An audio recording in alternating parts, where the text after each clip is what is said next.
Hello, I am doctor Madhavi वैश्य। आइए आज हम बात करते हैं कि विटिलिगो के पेशेंट्स को किस तरह का डाइट प्लान करना चाहिए अपने पूरे दिन में। डाइट एक बहुत ज़्यादा इम्पॉर्टेंट रोल प्ले करती है किसी भी पेशेंट्स के लिए। किसी भी बीमारी के लिए डाइट प्लान बहुत ज़्यादा इम्पॉर्टेंट होता है।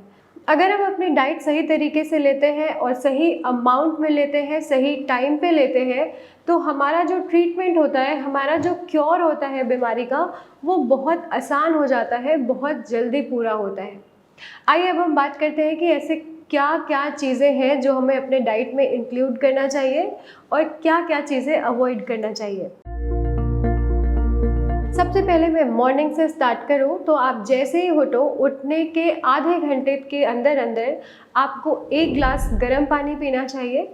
उसमें आप flax seeds, chia seeds use कर सकते हैं, सिनेमन यूज़ कर सकते हैं, लौंग यूज़ कर सकते हैं, जीरा वाटर भी पी सकते हैं। फिर अब मैं बात करती हूँ ब्रेकफास्ट की। ब्रेकफास्ट में आप सूजी का चिल्ला, मूंग दाल का चिल्ला, चने का चिल्ला या उपमा, पोहा, दलिया, ओट्स विद वेजीज, ये सारी चीज़ें खा सकते हैं। फिर अब मैं बात करती हूँ मिड मॉर्निंग स्नैक्स की। तो उसमें 1 बाउल फल आपको ज़रूर लेना चाहिए। उसमें आप पपीता ले सकते हैं, सेब ले सकते हैं, वाटरमेलन और मस्क मेलन विटिलिगो के पेशेंट्स के लिए बहुत ज़्यादा अच्छा होता है। वो आपके मेलानिन प्रोडक्शन को और ज़्यादा अच्छा करता है। फिर आप और भी फल ले सकते हैं, जैसे एवोकाडो भी आपको बहुत ज़्यादा फ़ायदेमंद रहेगा। बस ध्यान रहे कि आप खट्टे फल ना लें, जैसे मौसमी हो गया, ऑरेंज हो गया या नींबू ना लें। फिर अब मैं बात करती हूँ लंच की। आप विटिलिगो के पेशेंट्स को लंच में क्या लेना चाहिए। आप 1 कटोरी दाल लें। दाल में भी मूंग दाल और मसूर दाल को प्रेफर करें। आप चना, छोला, राजमा इस तरह की चीज़ें ले सकते हैं। आप तूर दाल, चना दाल, उड़द दाल ये भी ले सकते हैं। फिर आपको 2 से 3 रोटी अपने डाइट के हिसाब से लेनी चाहिए और 1 बाउल ब्राउन राइस या क्विनोआ राइस या नॉर्मल राइस भी आप ले सकते हैं। Along with salad. सैलेड आपको बहुत ज़्यादा अच्छी मात्रा में लेना चाहिए। इसमें आप क्या क्या इंक्लूड कर सकते हैं। इसमें आपको बीटरूट इंक्लूड करना चाहिए, कैरेट इंक्लूड करना चाहिए, क्यूकम्बर इंक्लूड करना चाहिए। ये सारी चीज़ें आपके मेलानिन को प्रोड्यूस करने में बहुत ज़्यादा फ़ायदेमंद रहेंगी। फिर आप सब्जी में घिया, तोरी, टिंडा, सफ़ेद पेठा, इस तरह की सब्जियां आपके लिए बहुत ज़्यादा फ़ायदेमंद रहेंगी। अब मैं बात करती हूँ इवनिंग स्नैक्स की। इवनिंग टाइम में आप ग्रीन टी ले सकते हैं, कोकोनट वाटर ले सकते हैं और 1 बोल मखाना ले सकते हैं। मखाने में बहुत सारे ऐसे न्यूट्रिएंट्स होते हैं जो आपके स्किन में मेलानिन प्रोडक्शन में हेल्प करेंगे। फिर अब हम बात करते हैं डिनर की। डिनर के लिए सबसे ज़्यादा इम्पॉर्टेंट ये ध्यान रखना है कि आपका डिनर लाइट होना चाहिए और आप जल्दी से जल्दी कर लें तो ज़्यादा अच्छा रहेगा।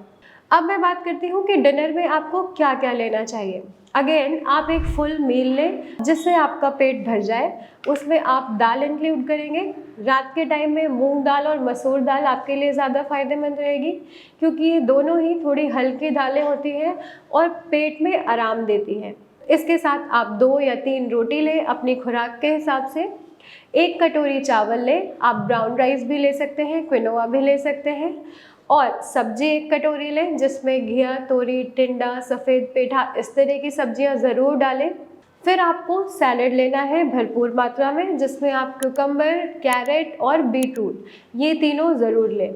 इससे आपको मेलानिन प्रोडक्शन में बहुत ज़्यादा हेल्प मिलेगी। आपके दांत बहुत ज़्यादा आसानी से और तेज़ी से भरने लगेंगे। आई होप ये इन्फॉर्मेशन आपके लिए बहुत ज़्यादा यूज़फुल रही होगी। आप इस चीज़ को फॉलो करें और अपने एक्सपीरियंस हमसे ज़रूर शेयर करें। ये जो भी डाइट प्लान्स होते हैं वो हमारे ट्रीटमेंट में एक बहुत ज़्यादा इम्पॉर्टेंट रोल प्ले करते हैं। अगर आप अच्छी डाइट लेते हैं, सही टाइम पे लेते हैं और सही अमाउंट में लेते हैं तो ये आपके ट्रीटमेंट को बहुत फास्ट कर देती है और बहुत इफ़ेक्टिव बना देती है। अब हम बात करते हैं कि आपको कौन कौन सी चीज़ें अवॉइड करनी चाहिए। तो ऐसी सारी चीज़ें जो आपके शरीर में इन्फ्लेमेशन कॉज करें उनको बंद करना चाहिए, जैसे बहुत ज़्यादा fast food, oily food, spicy food, ये सब बंद करें। अल्कोहल, स्मोकिंग ये भी बंद करें। कोई भी सॉफ्ट ड्रिंक्स ना लें, वो इन्फ्लेमेशन कॉज करती है शरीर में और आपके इन सिम्टम्स को और ज़्यादा बढ़ाएगी। फिर मैं बात करती हूँ कि कौन कौन से फल नहीं लेने चाहिए। तो उसमें ऑरेंज, मौसमी, नींबू, इस तरह के खट्टे फल अवॉइड करें। आई होप ये इन्फॉर्मेशन आपके लिए बहुत ज़्यादा यूज़फुल होगी। आप या आपके किसी भी जानने वाले को विटिलिगो या सफ़ेद दाग जैसी समस्या है तो उसके परमानेंट इलाज के लिए आप हमें कॉन्टैक्ट कर सकते हैं। Thank you.